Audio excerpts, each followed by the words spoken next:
Everyone talks about hitting that magic $2 million number for retirement, but what if I told you someone with less than half of that, about $850,000, could actually come out ahead?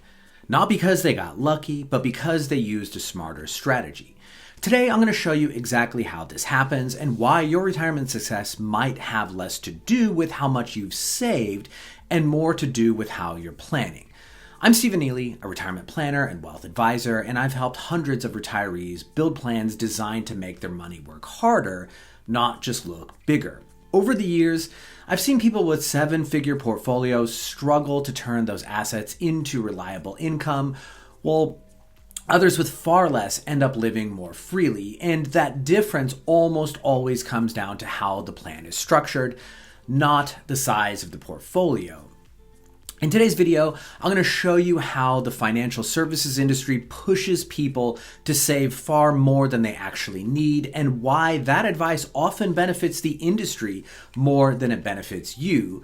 Then I'm going to walk you through a real case study comparing two retirees, one with an $850,000 portfolio and one with a $2 million portfolio, where everything else is exactly the same, income, expenses, savings rates, even Social Security timing, and I'll show you exactly how the $850,000 plan ends up outperforming the $2 million one, all because of the strategy they used. So with that said, let's start with the problem. The entire financial services industry is built around accumulation. You're told the goal is to grow, and grow, save more, invest more, work longer, and push harder. And because when you do that, who benefits? Well, the firms collecting fees on larger account balances. But once you actually hit retirement, that mindset stops working because it's no longer about growing assets, it's about using them efficiently. And I'd say, think about what happens when people walk into the most big name financial firms or use their online calculators. They spit out some massive number, 2 or 3, sometimes even $5 million as your target for a safe retirement. But those calculators almost always assume things like you're going to spend the same amount of money every year for the rest of your life. You'll never adjust your withdrawals, even when markets fall or inflation spikes. And you'll follow a glide path that gets more and more conservative every single year, even as longevity risk increases. Now, unfortunately, those same assumptions almost guarantee you'll end up working longer and spending less than you could. In most cases, you'll die with more money than you'll ever use, and most of that will end up taxed unnecessarily. I've seen this play out hundreds of times in real plans, and people with seven-figure portfolios are scared to retire oftentimes. I'm going to give you guys a great example. I did a retirement plan for a couple about a year ago, and they had a net worth of about $4 million, including real estate. The portfolio was well over $2 million. Now, they had gotten a financial plan done about a year and a half prior, which they had given me as a baseline. And that planner, who actually also happened to work for a major insurance carrier, this guy had them scared into not retiring. He gave them a 125-page financial plan with all of these crazy flowcharts. And, the upshot was that he said the probability of success was only around something like 70 or 75%, and that they couldn't retire yet. And they needed to accumulate more money. And of course, for him, a variable annuity was part of the solution, which was shocking, right? Mind you, the client was around 70 years old at the time. He had an annual pension that was going to be around $100,000. He was going to be getting like 50 grand or something more in Social Security once he started taking it too. And, he was going to max it out at 70. And so, to be fair, the wife was actually a lot younger, but regardless, the guaranteed income alone covered almost all of their needs. And luckily, they thought his advice was suspect, and they got a second opinion. And, when I ran the plan, we had a very, very different outcome. Let's just say that. Now, look, there's a structural incentive that no one really talks about, and the industry has no reason to tell you that they might already have enough.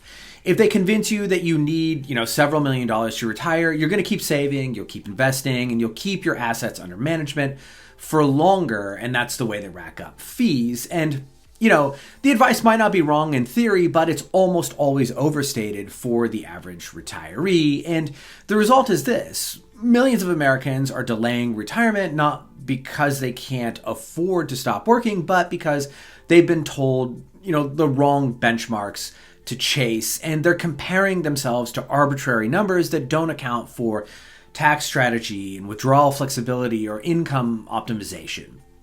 So I think the question we want to ask is, what happens if we stop following the conventional script and instead build a plan that's designed for efficiency and not just accumulation? And so what we're going to do today, let's examine two nearly identical, near retirees, one with $850,000 portfolio and then one with a $2 million portfolio. And, before we get into that, if you want to see how close your own plan is to what I'm describing, the efficient version, not the accumulation heavy one, click the link in the description below. I put together a short questionnaire that takes about 2 minutes, and once you fill it out, I'll send you a personalized video showing exactly what your plan looks like, where it might be overbuilt, and how much earlier you could actually retire with the right strategy. But now, let's turn our attention back to the case study. So let me first break down what this looks like on paper.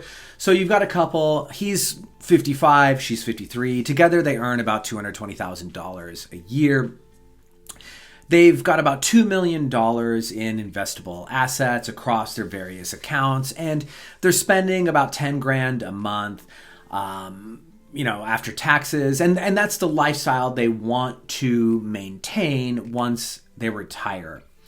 Both of them are contributing just enough to get the full company match. That's 8% for him and 5% for her. All of that is pre-tax.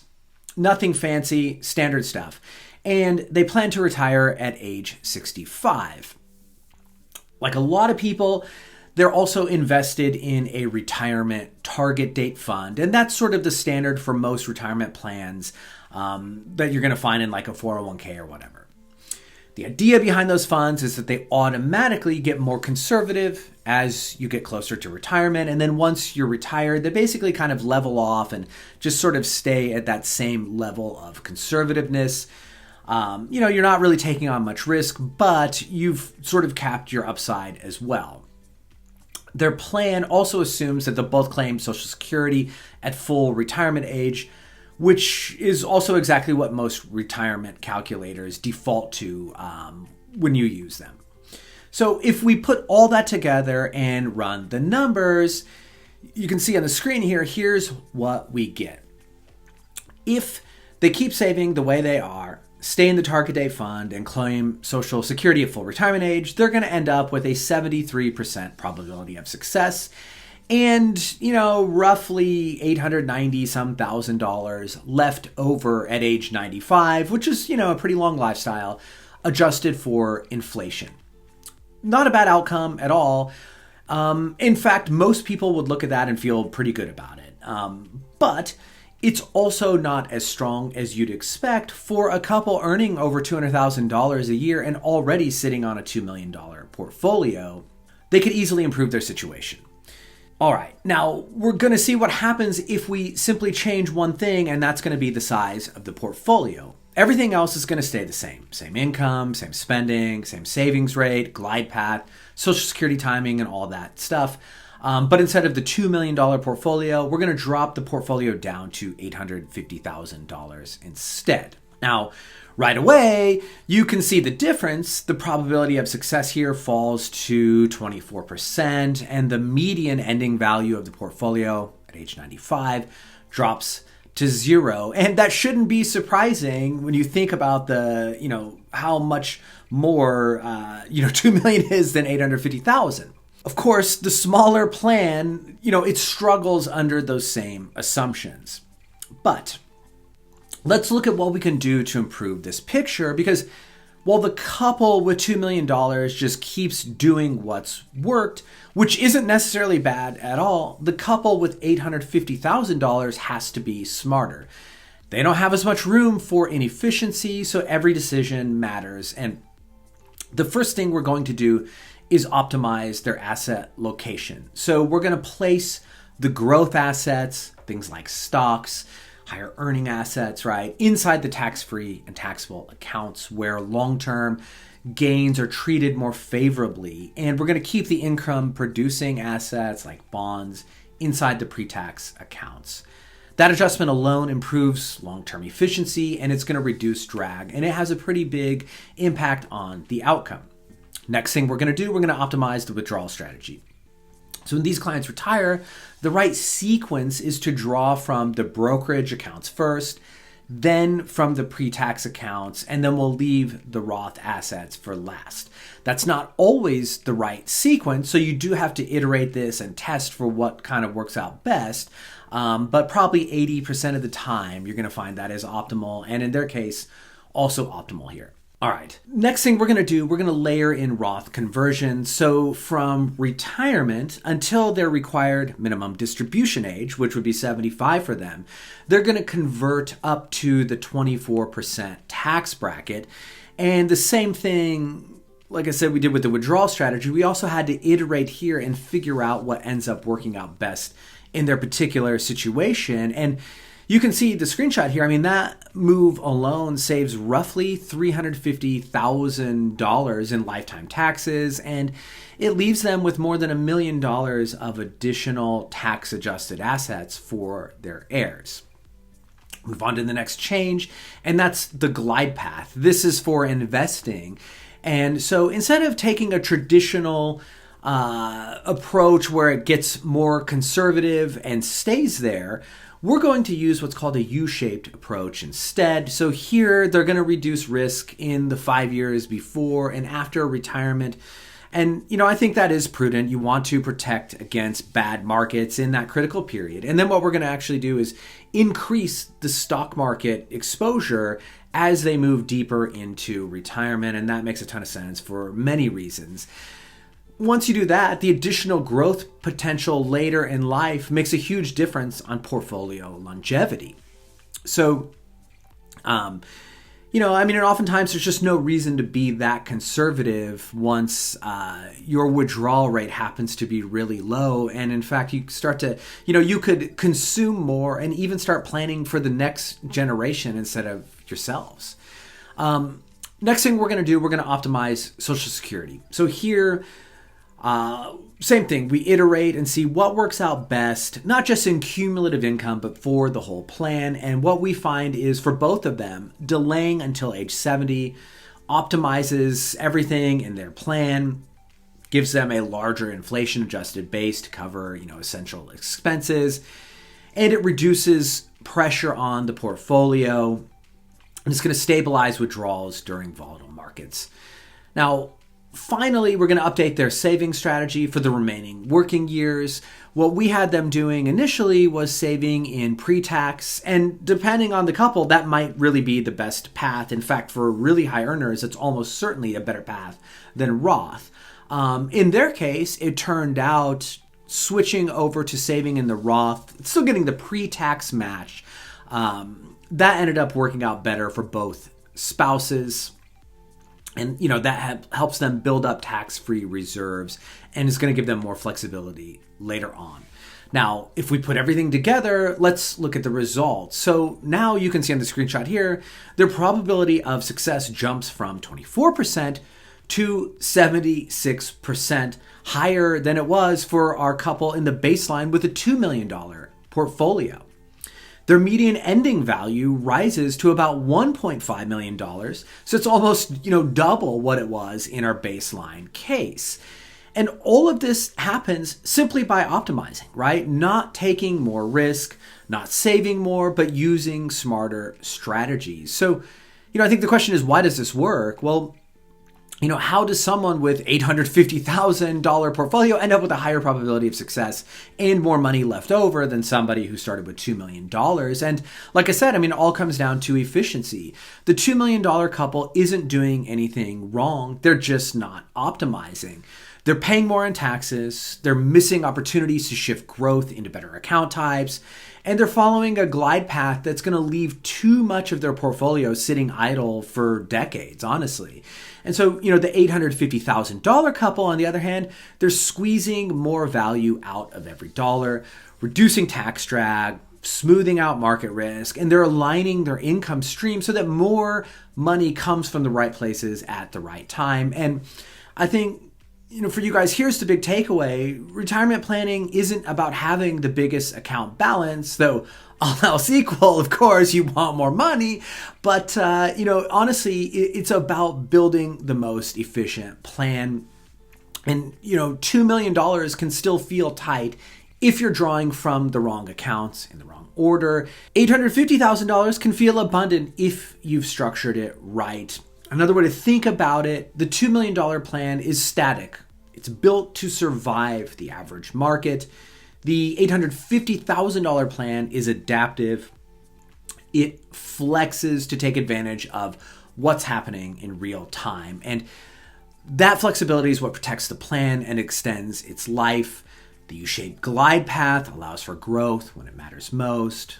Roth conversions eliminate a future tax time bomb, and the Social Security optimization locks in guaranteed inflation-protected income for life. If you add up all of that, it's not hard to see why the smaller portfolio ends up performing better. They didn't outsave the $2 million couple, they simply outplanned them. So here's the takeaway, guys. If you've been told you need $2 or $3 million to retire safely, that number might be a lot higher than what you actually need. The real difference between retiring comfortably and feeling like you have to keep working isn't always about how much you've saved. It's about how efficiently you're using what you already have. An optimized plan can turn a good retirement into a great one and a smaller nest egg into lasting financial security, because when you eliminate tax drag, structure your withdrawals strategically, and keep your portfolio flexible, you're going to unlock far more value than most people realize. And that's the whole point here. $2 million on autopilot can underperform $850,000 with a plan that's designed to adapt. Bigger isn't always better, guys, but smarter almost always is. If you want to see what this kind of optimization looks like in your own plan, click the link in the description below. It'll take you to a quick questionnaire that only takes a couple of minutes to fill out. Once you do, I'll personally send you a custom video breaking down your numbers, show you how you can make your portfolio work harder, and how close you really are to a work optional retirement. Thanks for watching, and I'll see you in the next one.